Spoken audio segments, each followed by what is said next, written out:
We don't see them.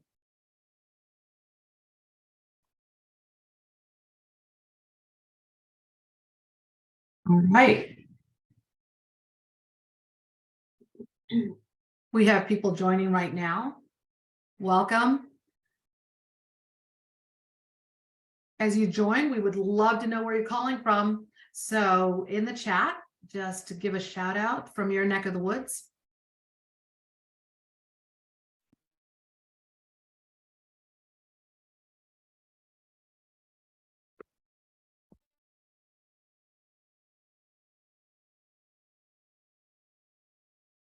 Oh, Northwest New Jersey.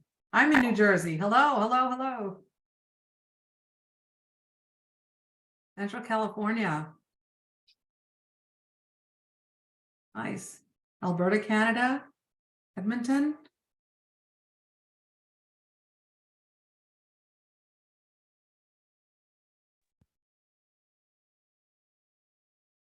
Excellent. Excellent. All right.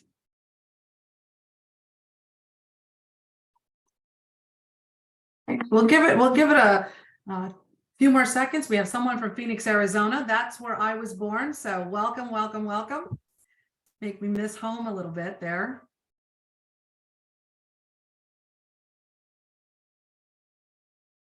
All right, people are coming in, but we're going to go ahead and start.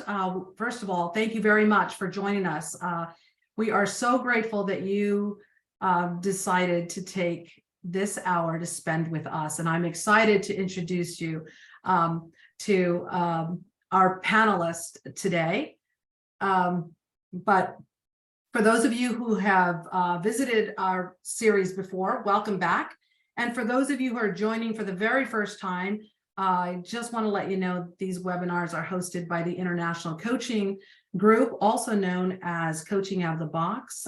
We are an ICF, or International Coach Federation, Level One coaching educator. And we provide coaching training programs that meet the highest standards of, the highest industry standards for both individuals and corporations. My name is Ellie Tava, and I'm the Director of Sales here at Coaching Out of the Box. And I'm thrilled at the opportunity to moderate this candid discussion with our guest panelists, Edinga and Lenore Moritz, and really have a conversation with them about their journeys from their transitioning from their corporate roles to becoming a coach, and then transitioning into owning their own coaching businesses. But before we start, I'd like to draw your attention to the Q&A button that's on your screen. So please feel free to post any of your questions there as they come up. We will be looking at those. And please be sure to post your comments and your, any questions or comments to everyone on the panel. I mean, everyone. And not just to the panelists, because we are looking at those too, and we want to get to everybody's questions. We're hoping that this discussion will cover a lot of the questions that you already have. And please know that this webinar is being recorded, and we will provide a recap, a slide deck, and the recording and information about our YouTube channel and on our website that you can access this recording. So, without further ado, let's get started. On our panel today, we have Rosa Edinga. She's the CEO of Life Unmuted. She's a professional certified coach. She has an MBA in marketing and communications, and she is part of the faculty here at the International Coaching Group. I put this here for her, about her. She's a badass coach, a fierce mom. And if you're ever in Edmonton, she's a fierce coffee drinker, right? So she'll let you know exactly where to get the best coffee. So welcome, Rosa. So glad to have you here. We also have on the panel Lenore Moritz. She is the founder and CEO of Momentum. She's a certified graduate coach. She is a certified meditation and mindfulness teacher and an International Coach Federation member. She's a communications executive and And it's so wonderful to have you here, Lenore. And I love the name of your company. Momentum begins with a moment. And I think, as I've shared with you before, it almost gives you pause. It always makes you pause. So thank you and welcome. Everyone, I'm going to stop sharing here, and we can just kick this off. So welcome. Thank you very much for allowing me this opportunity to be with you here today, and with everyone else who's joined us here. I shared your bios with our guests, but what I'd like to really know is to get to know you better, right? And have our guests know you better. And so would you be so kind as to introduce yourselves and kick this webinar off by sharing a little bit about your journey from your corporate role to deciding to becoming a coach, and then to starting your own coaching business. So, Lenore, I'm going to ask you first if you can share. Yep, for sure. Hi, everybody. Super happy to be here with you today. I'm coming to you from New York City, from Manhattan. I am, a little bit about me is that I'm a longtime communications executive at some big global entertainment and media companies, including NBC Universal, Viacom, which is now Paramount, and Time Inc. And mom of two amazing teenage boys. That's the most important thing I do. But yeah, happy to talk a little bit about why I went from corporate in that setting into coaching. So if I go back a few years, that was kind of like the first seed was planted in me, because I was with some college friends, and they said, so these are people who know me since I was basically a kid, and they were like, you're a coach. And I was like, what? What do you mean? What does that even mean? And they were like, well, you ask questions, you're always really you're very, empathetic with what we're doing. You want to understand more, sure, I was probably giving some advice, which is not so plain, but, I was doing a lot of, I guess, just investigating and kind of partnering with them, just naturally. So, that weekend was over. I went back to my, day job, and then it stuck with me because I realized that what I was doing as a communications person, working with the C-suite, working with executives, and also leading teams, was exactly that. I was asking a lot of questions. People came to me and said, this is what we need to be. This is how we need to present ourselves. And then I would have to ask questions about, okay, why? Let's understand why we're doing that so that I can get you from A to B to C to D. And then, it worked for everybody. That was kind of, I was doing with everybody who was, if you're running the company or if you just entered the company, yesterday, that was kind of the same line of questioning and the same exploration. So I realized, I guess I'm kind of doing some of this anyway, and I like it. I think it's the most fun part of my job. I should say also, as you saw on my slide, I am a meditation and mindfulness teacher. That actually goes very well with the coaching. And so I was a practitioner. I've been a practitioner of meditation for about 20 years. And when I got certified, it was really because, I think I could have taught it anyway, but whatever, I wanted the paper behind it, and started to do that several years ago. But what meditation and mindfulness bring to the table is an awareness, right? You're helping people find, or yourself, find awareness, clarity, focus, intention. That's everything that coaching is about too, right? In a different way, you're finding that. But those two things went so hand in hand that I realized, I have another piece of this puzzle that is working for me, right? So over time, I realized if I like these things that much, and I started to do them I was already teaching the mindfulness, but I was starting to coach individuals, and then started to work with a startup company on some things that they needed. And I just realized, rather than make it a side hustle, let me fully, jump into this and make it my day job. And that transition happened very recently for me. I launched a company about, I guess, 2 months ago. And I actually just left my day job a week and a half ago. So all of that. So now I'm really, really fully in it, very newly so, but really working with people already, and so excited to just have the opportunity to go fully in. And thank you, members on this on this call for being excited, because I'm excited too. But that's essentially the transition. Oh, Lenore, thank you so much. That is, congratulations. That is so exciting. And, and it's so relevant for today's conversation, right? I'm just so grateful. Thank you for sharing that. Rosa, can you share your journey with us? Absolutely. Two things before we start. One, I want to echo all of the claps and the thumbs up that are coming, Lenore. It is, we'll talk more about, it as we go, but it is a courageous place and exciting. And I love how you're just kind of grabbing onto the excitement and just bask in the congrats. So I want to add to that. And I wanted to give like a congrat. I don't know if it's a star to Louise, who's joining us from South Africa. I think you get the like furthest away. Like, I don't know if it's like distance from, I know where I am. So welcome. Similarities between my journey and Lenore's, and we'll get into, all of that as we go. So just high level, I had been in the public service for 15 years in total. And about halfway through, I realized what I loved doing is supporting leaders. So got to support that, those kind of, established leaders, those who are emerging all the way through.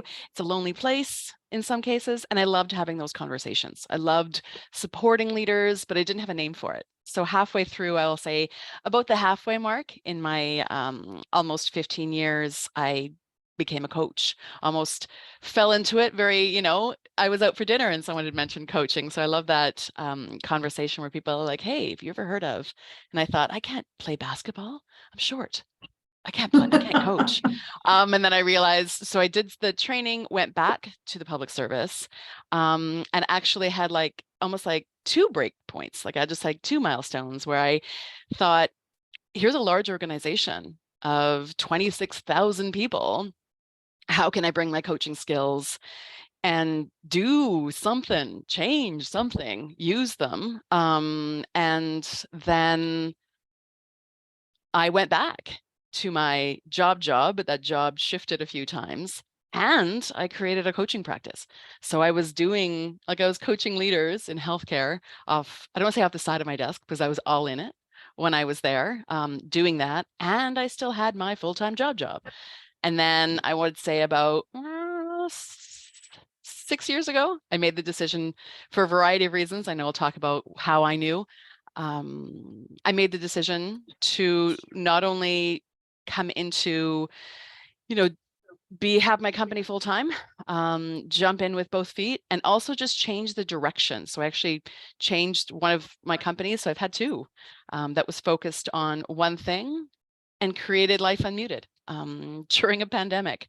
Made that shift in that pandemic place because it felt like I listened to that nudge and I went that far. So it's a bit of a different journey where it was like I had a practice and a full-time job and then merged into one and then shifted that as well. So that's me in a nutshell. Well, that definitely brings you here today, Rosa. This is great. No, it's exciting. So you talked about having this conversation, right? That just kind of shifted your mind into a thought process that led you to where you're at now. So when you think of coaching, I'm going to ask you, Rosa, how do you define coaching? What is coaching? Let's start there. I should have memorized the ICF's definition, because I always take their words, because the words for me that stick out, even if you look at the ICF's definition, which I think is a brilliant one, for me, it's about partnering with another person. It's about partnering and co-creating a space. I bring the safety, I bring the space. The other person is wholly capable. And that's that place of you have the answers. And if you don't have the answers, you are resourceful enough to find them. So it's creating that space through questions, observations, all of that stuff, but creating the space to help you, whoever that is that's sitting in the other chair, move from where they are to where they want to go. Because it's about movement forward, baby step, huge goal, whatever it is, it's that partnering place, it's the creation place, and it's that holding the other person completely capable. Because that's comes up for me as like, I'm the one who holds the space, brings the questions, brings the process, the other person brings the brilliance. That makes sense. I think that's great. Go ahead, Lenore, please. Sorry, I was just going to add that I think it's also, as Rosa said, it's like unlocking the power inside somebody, empowering somebody else, but unlocking everything they have in there. And I've long thought of it that way. And the one thing I'll mention too is that the part of I don't know if we're getting to this later, but the idea of going to a course to learn how to do the coaching, because I mentioned that felt like I was doing a lot of that already. But what I learned was a very different way of drawing things out and partnering with somebody. So you can partner with somebody many different ways, right? You can partner with somebody in that like corporate setting, and you can partner with somebody else in a very different coaching way. And they're all about empowerment, but it's kind of about empowering and in eliciting that in different ways. No, thank you. I see that Stephanie put the ICF definition of coaching right there. Thank you so much, Stephanie. I've always thought that this speaks to three things: who you're doing it with, how you're doing it, and why you're doing it. I just love the way they phrase it. So I'm going to read it here as it's posted here. It says, coaching is partnering with clients in a thought-provoking and creative process that inspires them to maximize their personal and professional potential. The process of coaching often unlocks previously untapped sources of imagination, productivity, and leadership. I think that that's powerful, and it's exactly what the two of you have already talked about. So thank you. And thank you, Stephanie, for putting that and sharing that with the audience here. You talked a little bit about, knowing that coaching was something you wanted to do. You talked about that journey. So I just kind of want to fast forward a little bit. When did you decide or know or feel that the time was the right time? Rosa, you 6 years ago, right? 7 years ago, somewhere around that time frame, I think you shared. And Lenore, 2 months ago, you started your business. I mean, what does that time look like for each of you? I want to make sure I understand when you say what to become a coach. Yes, or to jump in and be like, here's my coaching practice, I'm in both feet, and make that transition from corporate. Yes, I want to, because there's two different, that's two different answers. Well, both. Let's do both. That's great. You go from deciding to become a coach and then deciding to open your business, right? So if you want to, choose which one, share both, please. I'll jump in because I just started talking, so we'll do it. I'll share both because they're integrated. I think, when we were talking about before, if like I had a knowing that I loved being in the conversations with leaders, being in conversations where you could just create a space and someone can come in and work through things, talk through things. And then I walked into my first coach training program and I realized they were speaking a language I knew that I didn't know I knew.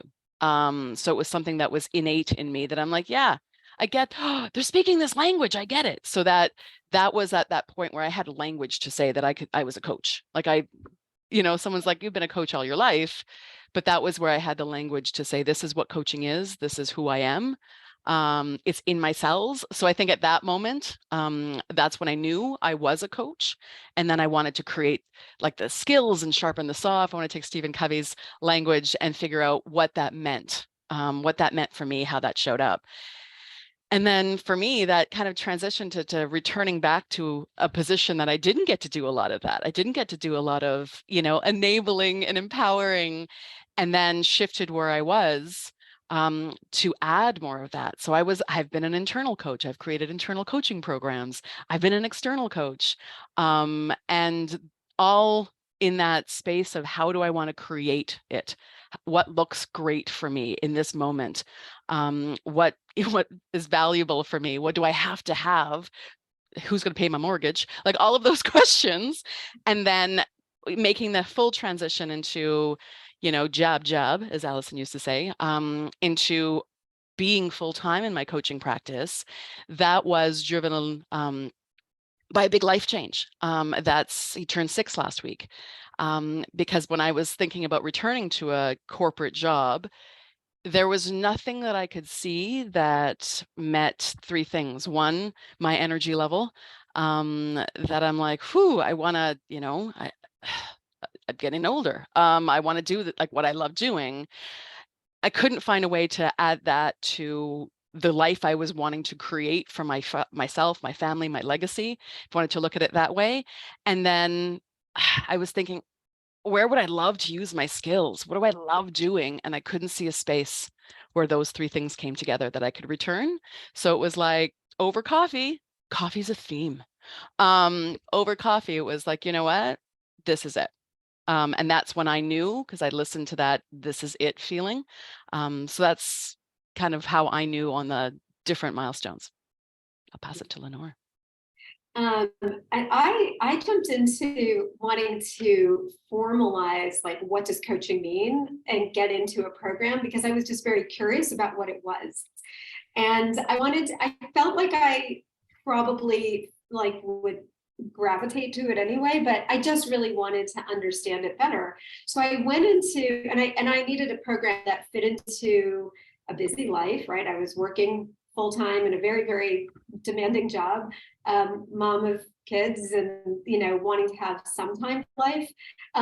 So I needed something that fit into the right time frame, the right budget, the right, everything, and that was accredited. I actually found coaching out of the box, and I know, like, everybody's on this. I was not asked to say that, but I really love this program, so I will say that.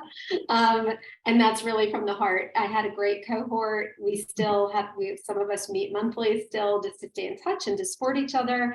Anyway, as I did the program, I realized I went in with no expectation. I did not go in thinking I'm going to make this lifestyle change. I knew that it would be another tool in my toolbox for sure, and make me better at whatever, as a parent, as a worker person, as a friend, whatever. So I went in, I loved it, it was great. And then the more I did it, the more I brought it into all aspects of my life, kind of like that coach mindset.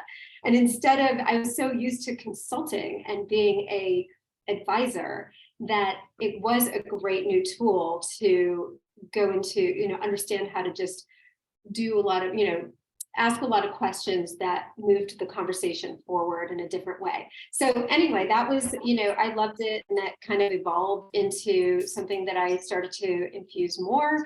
And then I think the decision, I also had some kind of transformative things happen last fall, and it was really one of those moments where you pick your head up and go, like, I don't know, if not now, when, right? If this is something I really want to try, I have to go be fearless and go try it, and kind of get my house in order. Rosa, you mentioned, like, got to pay my mortgage, got to pay my rent, like whatever, so I had to get my house in order, and then and see if I could make that leap. And once I figured that out, it was a very easy yes. Well, a takeaway here is we all know that mortgages are very important to meet, but all kidding aside, Rosa, I think what I take from you, what I think is just lovely is that, and this was it was gonna be a question I was gonna ask next, so it just kind of falls into it. Is it, what are the questions that we ask ourselves? And it seems like you really delved into, what do I care about? What do I really want? What activities do I really enjoy? It sounds like you really, really honed in on those questions. Lenore, I love that you talked about your journey. You were taking this course, and it was just going to be another, arrow in your quiver, another tool in your toolbox. But yet it morphed into this career transition. I mean, that's pretty big. Going in, and we talk about the coaching mindset, right? We look at personal groundwork for coaching, and it becomes introspective. What do I want, and who can I be? I love it. I love it. One question I used to ask executives was, what legacy do I want to leave behind? And when you start to think about that, you start to ask all those questions. So are there any other questions we should be asking ourselves when we're thinking about, a transition, a career transition, leaving our corporate role, or maybe it's an and, right? And infusing coaching. And I think, Ellie, that's a great point, because I know that whether it's, those who come through programs, those I work, my own experience, it's that for some, it's really exciting to be like, this is going to be my next step. And I know that, and they come in and they know that. And others, it's like, wow, I don't want to take a coaching program. I just wanted to be a better leader. And they're like, oh, there's a bit of anxiety around it. And then it's like, yes, and there are different paths, right? So you can say, yes, I want to have a bigger impact as a leader and have some of these skills. You don't necessarily have to make that transition. There's yes, I can. And what does that look like? So that question is, it kind of goes back to, what is it about this? Is it about coaching that draws you and like lights you up? Because then that starts being like, can I do it in my job? Can I do I need to do it? Do I want to do it? I love what Lenore said about, once you ask yourself that question of like, why? What is it that I want it to look like? What could it look like? It's an easy yes. So it's asking that, it's the yes and I think is the first thing to say. Does it have to be, one from here? No, it can be whatever you want it to. Once you give yourself that permission, what could it look like? And then, you can start asking yourself those questions of like, okay, so what do I want it to? What do I need it to? How do all of those things? But that first question is like, what is it that sparks me? And what would I love it to look like? Because there's an and there. Mm-hmm.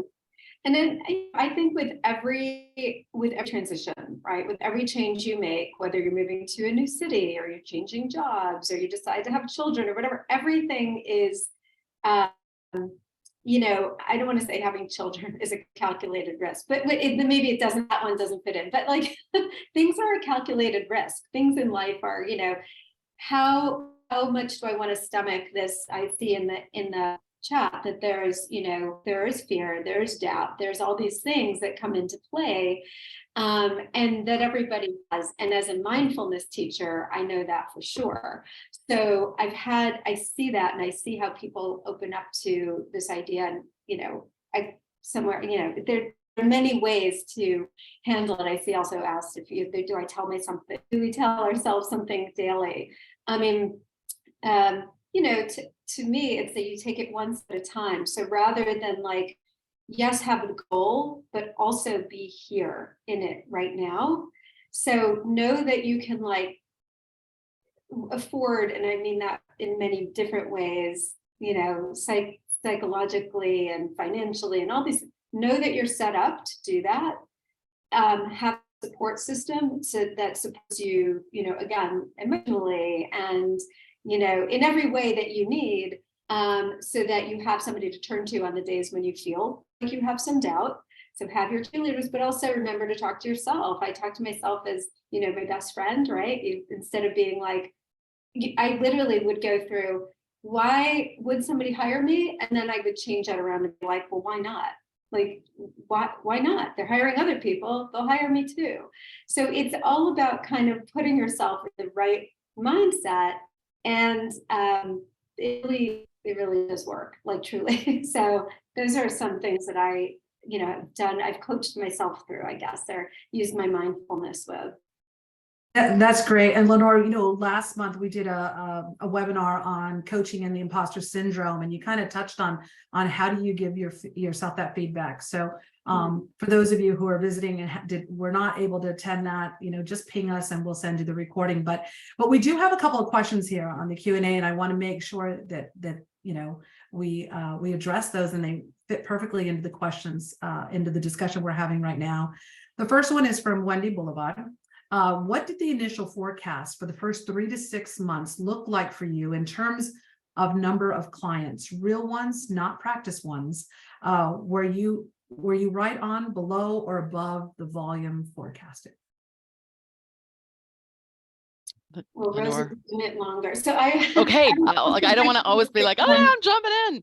I want I'm to in back up. mine too, but I can answer it later after the shorter with it. I want to back up from Wendy's question just one step and then address it. Because again, when we talk about, okay, I've made the decision. All right, you know what, Rosa? Like I've made the decision. I want to transition into my own coaching practice, whether it's like an adjacent to my job, or now I have to start making it. Like I have to, like, what does it look like? And for me, that place starts with, like Lenore said, get your house in order. What can you do capacity wise, energy wise? How many hours do you want to spend? What are your office hours? Is it on one-on-one coaching? Is it group? A lot of those things start to come to the surface, because then you start to design saying, in an ideal world, one, what would I love it to look like? And then getting really real with finances and being like, what can I afford it to look like? Because with any business, that first 6 months can be, you know what, great, like it's unpredictable. So it's like, how much can I don't want to say tolerate, but I'll use the word tolerate, and be really real with yourself. You don't have to share with anybody, because what happens is if you're running from the bear, is what I kind of call it. It's like, oh my God, I need to make 6 clients because I have to pay my mortgage. I need to make 12 clients that changes the way you show up as a coach. That changes the energy around your business. That changes the energy you show up with. So having that conversation with yourself to be like, here, I want to forecast. This is what I would love my income to be. This is what I need it to cover. And then you start saying, okay, so what do I charge? Okay, what capacity do I want? And that's when, for me, cycles of business, when I first said, okay, I'm doing this, on my own, I'll take that as the milestone. For me, capacity was different. I had a newborn. I couldn't take 3 clients a day.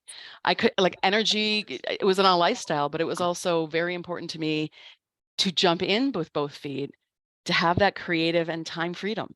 So when it came to the first 3 to 6 months, I had a limited amount of clients of my choosing. And so it's like, okay, can I do it? Yes.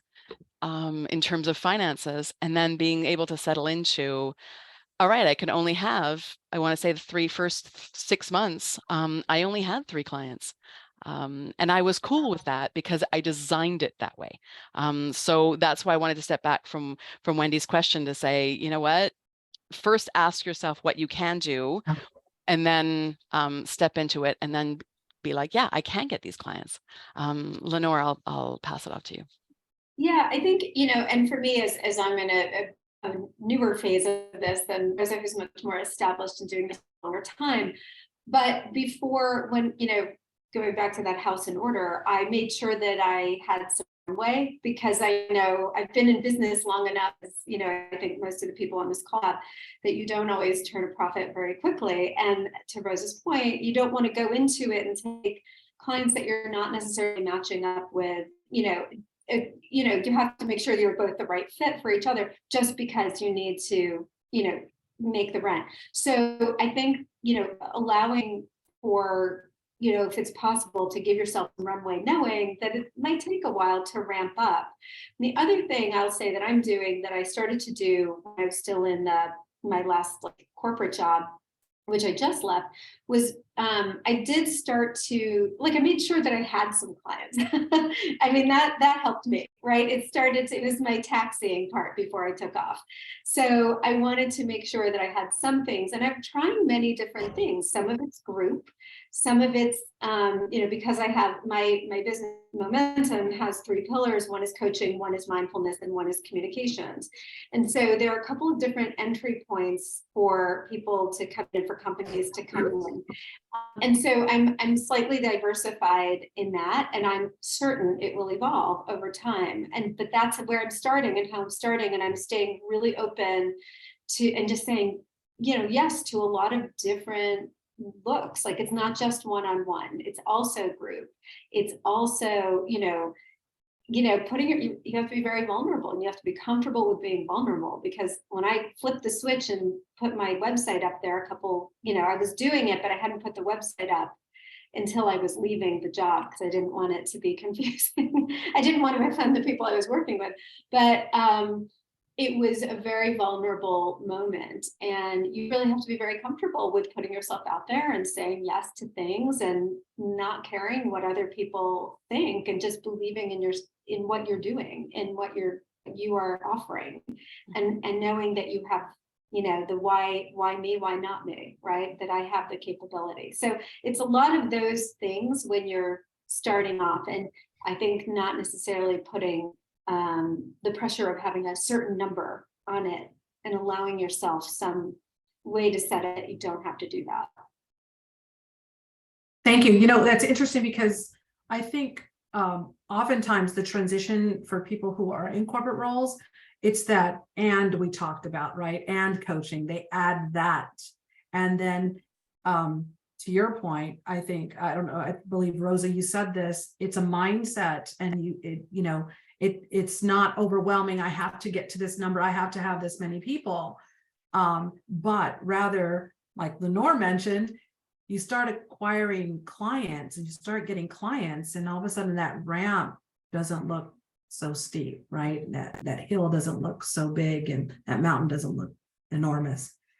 So thank you for answering that. There's another question here. It says, how did you decide which vein of coaching to pursue? Great question.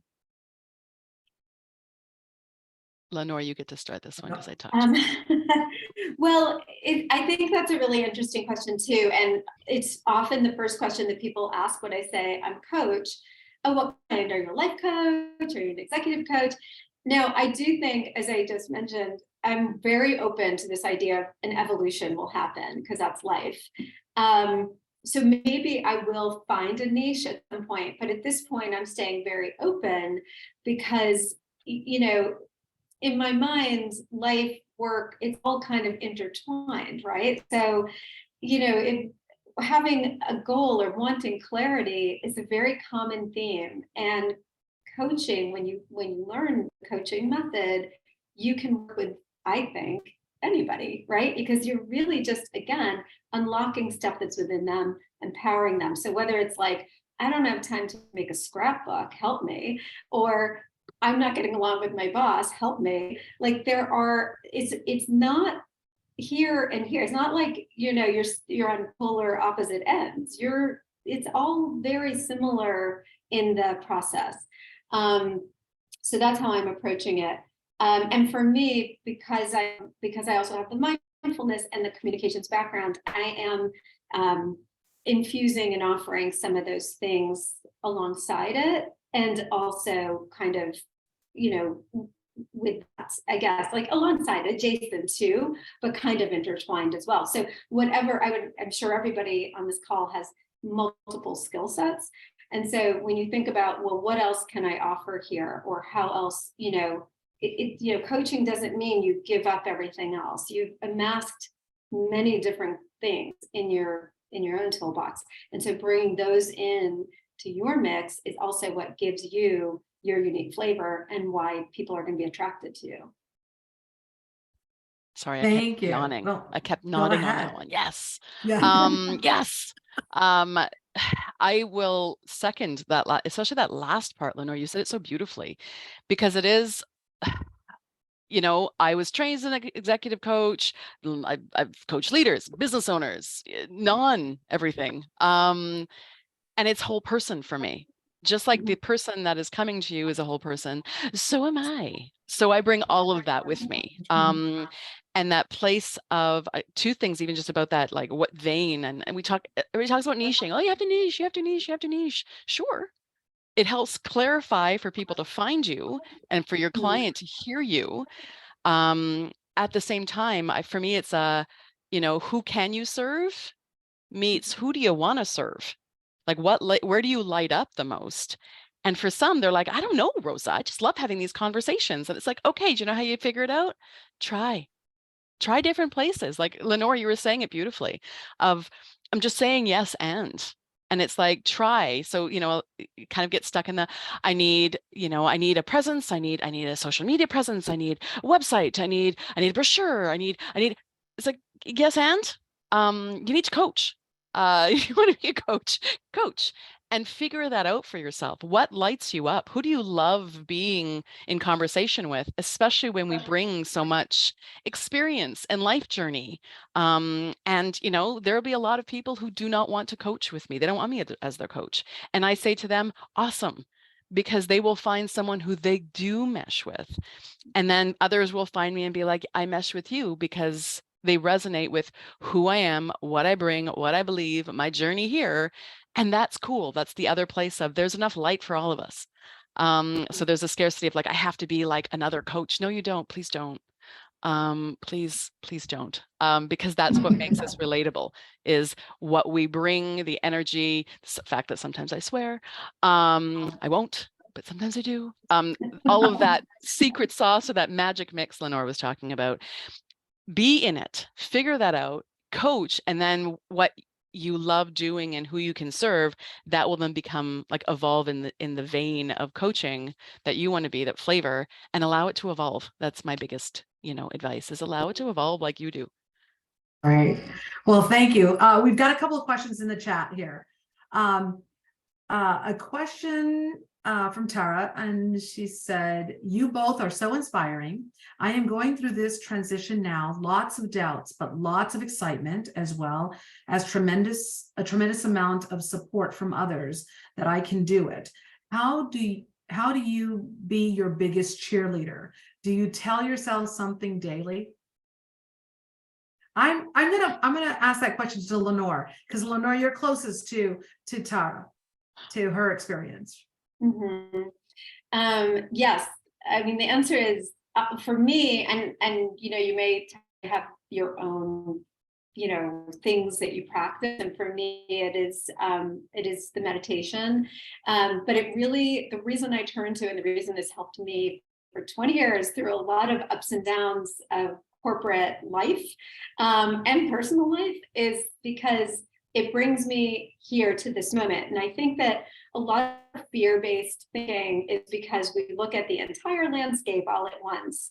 And when we do that, it's very daunting, right? That's never like a winning situation, because it's just all going to look like too much and we're going to feel paralyzed, like we can't do it. Make up the stories like, well, it's going to fail because of these 10 reasons. Well, no, you know, you don't even know that. So it probably won't at all. So it's really focusing whatever you can do that brings your attention to this moment. And it doesn't have to be sitting meditation. There are many ways to be mindful, like go take a walk and be very mindful about what you're doing in that walk, and just allow yourself to be here instead of like here in your head with all the stories. So I think like whatever brings you to this reality, like right now, this reality, and in this reality, you should feel awesome, right? You know what your skills are. You can think clearly when you're right here, and you can be you know, have clarity and have focus and attention and all the things, and creativity and all the things that when we're not like fight or flight mode, that we can actually really proactively think positively and think creatively. So that's one. And then pick a mantra, maybe pick a mantra that helps you. Like I am statements are very powerful. So maybe every morning you're like, I am confident, I am strong, I am capable, like whatever resonates for you. Use some I ams while you're brushing your teeth and just remind yourself of your power. That's very well said, Lenore. And those I am statements are really, really powerful. There's another question from, and I hope I got the name right, Karita, who says, if you are straddling the fence and are in corporate still, did you find yourself being led or expected to do more in the organizational leadership realm for the company, like team building, strategy development? Should I see these opportunities as building blocks towards my future practice? I have a degree in organizational leadership, and I'm working towards getting my coaching hours to achieve my ACC. I see coaching as my next career chapter outside of my corporate setting. First and foremost, Karita, congratulations on just doing what you're doing to get to ACC. So congratulations on that. Rosa, I'm going to ask you to answer that question for me. as you were saying, I'm like, yes, yes, yes, yes. In my experience, as I showed up differently because I had the skills and I kind of named coach, in a large organization, it was like you get tapped to do a lot more organizational learning, a lot more organizational design, a lot more organizational development. So if that lights you up and you're like, yeah, I have a background in that and I want to blend them, I will encourage you to blend them, because what that also starts doing is, don't be afraid to use the time in, your corporate lens, your corporate time, to try some stuff that you would do outside of that. So, hey, I have tools that I've designed that I'm testing in some kind of safer corporate arena. I'm trying different things, use it as practice, use it as to find out what lights you up and what you might want to do when you step out.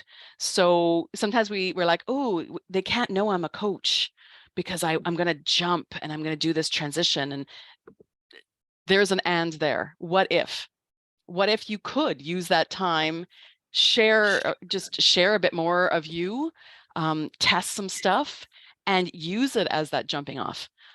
Use it as you said, building blocks. Use it as the building blocks to be like, I love doing this. Let's figure out some tools here. I love doing this. Let's figure out being known for that, and that legacy piece, so that someone can come out afterwards and be like, I remember you helped my team through that corporate thing. Now I'm on my own, and so are you. So yes, and to that. Absolutely. Because I think sometimes we're afraid to do that. And it's like, use that because you'll be tapped to do it because you have the skills. That goes right into our next question, which I think I really want to cover. And we have, it's already 2:46. Fear of failure. Fear about what others will think about my decision to leave my corporate role and go into coaching. These are great deterrents, right? These stop us from moving forward. If someone is thinking about that today, what would you say to those who are thinking or feeling that way? Rosa, Lenore, either one, whoever wants to jump in here. I'll jump in. Go ahead. The fear is real. Because there's something to be said about owning and honoring that there's fear around it. Because sometimes it's like, oh no, I see all these people who are successful. They're not afraid. It must be something with me. And it's like, what if it wasn't? What if, I'm here to tell you it's not. So it's almost like having that fear, say, feel the fear and do it anyway. And feel the fear and do it anyway. Especially for me, it kind of goes into we hear so many people say, hey, be a coach. Hey, take this development. Hey, do this. This is a business. And we almost forget that go in. We have a beautiful compass system. We just sometimes forget to access it. So it becomes this going back to like, what am I doing this for? Why am I doing this? Why do I feel so called to do this? Anchoring into that will then help when that fear comes up. It's almost like looking at that fear and saying, thanks for bringing those things forward. I got them covered. And I'm doing it because I'm called to do it. Or, I think Ellie, you had said, like, if someone's like, what are you doing? My parents were like, you're leaving a job with a pension plan, and benefits. And it was like, yes, because I've done the work to figure out, one, what it could look like practically, but why I'm doing it. And kind of returning back to that will help at least, maybe not get rid of the fear, but at least be like, all right, you get to sit in the back. Don't change the channel on the car, but we're going for a journey, fear. Let's go. That's been my experience. But Lenore. Yeah, one of the senior leaders in my most recent job, their reaction when they learned that I was leaving to do my own business around coaching and mindfulness was, are you going to make money doing that? In a very judgy way, So I was like, that's a good question, but I certainly plan to. And I think that that's, where you have to have that, confidence in yourself, but surely you're going to feel vulnerable. Like I mentioned before, you're going to have doubt. We're humans, right? Everyone's going to have self-doubt. Even the most confident people have their days of self-doubt. But figure out what the tools are that you have and the support network that you have to keep you going. Because if you're willing to take the risk, the reward is probably there, I think, or might be there. And if it's not, have your exit plan for that too. But I will say it is definitely, you build it as you fly, as they say. Like, if you're a very planful person, I think whenever this is my second business that I've actually kind of come out of a safe job to go into. And I think that both times you just have to be very comfortable with, I can't plan all of this. There's just no way. You don't know. You can't plan every day because things are different and you have to zig and zag and you have to be ready to adapt or say yes to everything. You're like, I don't know how to do that, but I'll figure it out. So it's having an entrepreneurial mindset too. So, and being able to stomach all the unknowns and the uncertainty. And Lenore, you bring up some good points because, we're hearing a lot, having come from the technology side of the world, you're hearing a lot of layoffs and reductions in force and changes and lean teams and so forth. And people are asking the question now. I mean, so where they thought was safe is not safe. And they're looking now at they're faced with an opportunity, right? Or a challenge, however you're going to look at it. And they're now thinking, what do I really want to do? Maybe, and I get these questions all the time. Coaching, I'm looking at coaching and kind of designing my life, right? And so that's interesting that you just shared that. So I wanted to bring that up. We do have another question here, which I'm going to ask. Let's see here. Okay, I'm going to ask Rosa to answer and kind of put on your faculty hat here because it's something that you do cover in our program. And we do talk about this because it's important knowing what coach is, ICF accreditation. So it says, Daniel asked a great question. Have you ever worked with clients who you suspect has or have mental health issues best served by other professionals, like accredited psychologists or psychiatrists? If so, how do you handle it? It's interesting. I was just typing, Daniel, because I think it's a question that we come up. That's okay. I'll say it because not everybody's going to be able to see the chat. Yes. When we create conversations where we invite someone to come in and they're going to talk about, being stuck, or sometimes other things come to the surface. And for me, it's be ready for them by doing your own work, being like, okay, you know what, it might come up and I don't have to do anything about it. So it's that first thing is like, be okay. We talk about it in the ICF competencies of that presence of don't jump in with them, be okay and say, okay, I suspect, as Daniel was saying, I suspect that I'm not the person that should be supporting you, that there's other supports that are needed.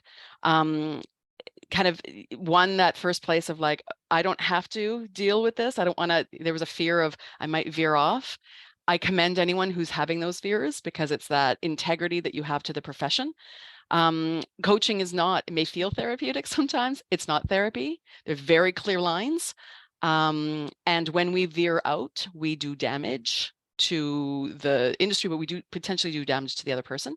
So I will encourage everyone, the ICF, and I don't have them at my fingertips, but the ICF on their website, coachingfederation.org. Did I get that right? Hopefully. They have beautiful resources. They have white paper. They have resources on what to look for, what to do in the moment. Because again, if that safety is broken, it's, stop the conversation. Again, if it's going to you're going to hurt yourself, that's in the ethics of what to do. But they give practical resources to say, when should you refer? How to refer, how to create those agreements on the front end to be like, here's what coaching is, here's what it's not, this is what I'm going to do if I'm feeling that someone's unsafe. But they're there to kind of protect you so that you can, Daniel, like you were saying, not have that fear that, you're going to veer out or you're going to be out of your depth, because then you're going to be solid in that depth of, I'm a coach, this is the hat. And if I veer out, I have resources, I have tools to say, here you go. Here's how I'm going to say, maybe there should be someone else in the conversation. Maybe you should have this conversation with someone else. So I encourage everyone to go. If I can find that link before we end, I'll throw it into the chat. Hopefully that gives the answer, because that might happen, especially if we invite someone to show up as a whole person. So I'm going to try to find that really quick and throw it into the chat as a resource. Thank you, Rosa. That's a great question. And that Mhm. speaks to the importance of coach training and ICF credentialing and making sure that you have that accreditation or that certification, because it does matter. And especially when it aligns with the International Coach Federation, it's based upon their core their core competencies and their code of ethics. And this protects not only yourself as a coach, but it also protects your clients, your coachees. So we've run out of time here. I've got 5 minutes, and so I want to give each of you 30 seconds to just share insightful words, encouragement, whatever, to our audience, and then I'll close the webinar. Lenore, I'll send it to you because I did a lot of talking at the last point. As Ellie kind of mentioned, that my kind of tagline, I guess, is momentum begins with a moment. So kind of the philosophy that I really believe in is that you have to take a pause in order to move forward meaningfully. So I guess my encouragement is really do take that pause. I mean, some of you may have already made up your mind, maybe some of you are considering it. I just think, take the pause, ask yourself the questions, do I want to do this? Does this actually interest me? Who am I doing it for? For me, for something else, and just see what those answers are and move forward with it. I can tell you that at the very least, like I said, when I went into this coaching program, I really had no expectation other than, okay, fine, I'll learn something new and I'm sure it's going to help me in my life. So if you're curious, it's worth maybe exploring because it's kind of a no lose proposition, I suppose. It's only a win. It's only gaining more knowledge. But I do think taking a pause and really asking yourself some good questions, always helpful. Thank you, Lenore. Rosa? I'm gonna zoom out. I say there's a quote that I use that sometimes the learners, participants of the program get sick of me hearing, is the world needs you to show up as you, nothing more and definitely nothing less. It's that place of knowing that if you have the skills, which I recommend you get them, just so you know where that lane is, bring all of you to coaching because there's only one of you. And that uniqueness is a differentiator. So it's that it makes it easier because you remember who you are, whatever time you coach. But for me, it's that piece of, yes, you can do this. Yes, you can make money at being a coach. And it makes it easier when you bring your whole self, because the world needs you to bring your whole self. So that's how yeah. Oh, thank you so much. Rosa, I really appreciate that. I'm going to share my last screen here.